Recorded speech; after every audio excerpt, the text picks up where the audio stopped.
दुनिया में दो तरह के लोग होते हैं। एक वो जो कहते हैं कि भाई साहब आगाज खूबसूरत हो, अंजाम मायने रखता नहीं। दूसरे वो जो कहते हैं कि आगाज से कोई फर्क नहीं पड़ता, अंजाम ही अहमियत रखता है। लेकिन नेपाल क्रिकेट में आगाज भी बड़ा खूबसूरत हुआ और अंजाम भी खूबसूरत पर दिखा, और शायद यही वजह है कि हार कर भी नेपाल फिलहाल जीत के तौर पर जश्न मना रही है। नेपाल वेस्ट इंडीज की एक एक्सपीरियंस टीम के सामने खेल रही थी और नेपाल ने सीरीज भले ही 2-3 से गंवाई, लेकिन आखिरी मैच 6 विकेट जीतकर यह बता दिया कि दमखम नेपाल में है, और यूं ही नहीं नेपाल क्रिकेट को लोगों ने सर पर चढ़ा रखा। नेपाल क्रिकेट के बल्लेबाजों ने, गेंदबाजों ने इस मैच में अपने प्रशंसकों को खुश होने का एक और मौका दे दिया। वो प्रशंसक जो दूसरे, तीसरे, चौथे मैच में मायूस होकर जा रहे थे, अब वो भी समझ रहे हैं कि वो बेवजह सपोर्ट नहीं कर रहे अपनी टीम को। उनकी जो टीम है इसमें कुछ बात है, और 10 साल बाद जब ये टीम T20 वर्ल्ड कप खेलने जाएगी तो वो भी उम्मीद करते हैं कि ये टीम कमाल करके आएगी। इस मैच से पहले बार बार हम भी कह रहे थे कि यार एक अकेला रोहित क्या करेगा। रो जो है वो हिट है, लेकिन अगर आपको जीतना है तो बाकी बल्लेबाजों को भी सुपर हिट होना पड़ेगा, और ऐसा लगता है कि हमारी बात जो है वो कई खिलाड़ियों के दिल में घर कर गई। आप आसिफ को देखिए, कमाल की बल्लेबाजी कर दी। आप अनिल को देखिए, कमाल की बल्लेबाजी की, और कुशल ने भी कमाल की बल्लेबाजी की। रोहित ने भी शायद सोचा कि यार हम अकेले ऊपर जाते हैं, हमारे ऊपर निर्भर हो जाते हैं, इस बार हम बल्लेबाजी करने जाएंगे। रोहित ने एक भी बॉल नहीं खेली, नाबाद लौटे, आखिर में गए थे, लेकिन उसके पहले आसिफ हो, अनिल हो, कुशल हो, इन सब ने कर दिया था। आसिफ और अनिल ने तो अर्धशतक लगाया, और उनके अर्धशतक का असर यह था कि 19वें ओवर में ही नेपाल ने वेस्ट इंडीज की ए टीम को 6 विकेट से हरा दिया।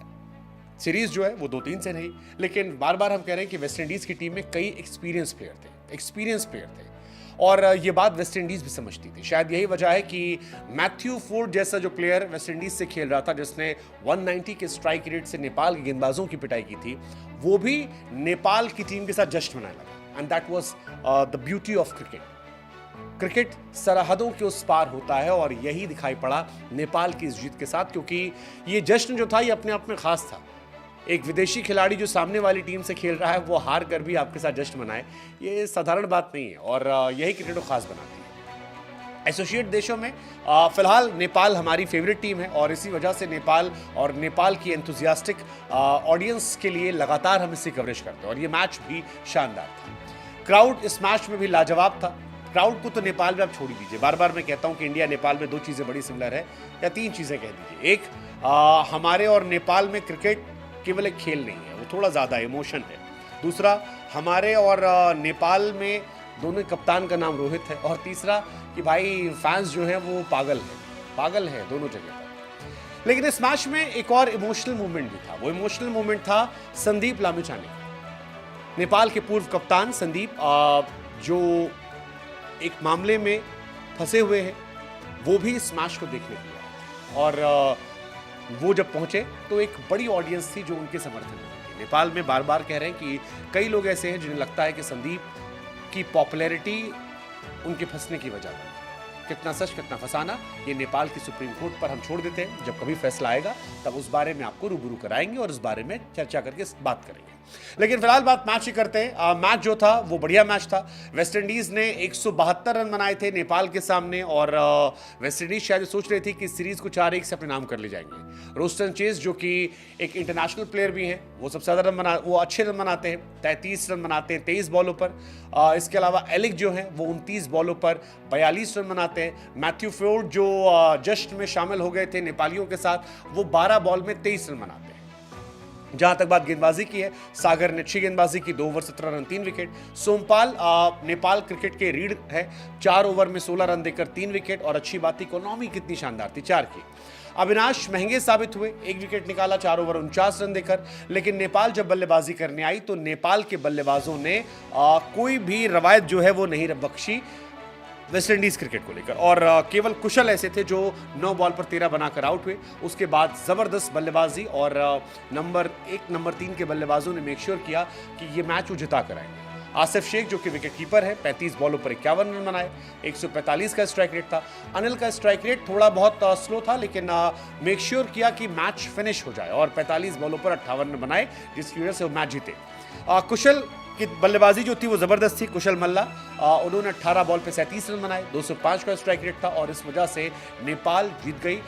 रोहित बैटिंग करने आए थे लेकिन बैटिंग करने का मौका नहीं मिला, बिना बॉल खेले वो लौट के चले गए। दीपेंद्र का विकेट गिर गया था बट तब तक मैच ऑलमोस्ट खत्म था।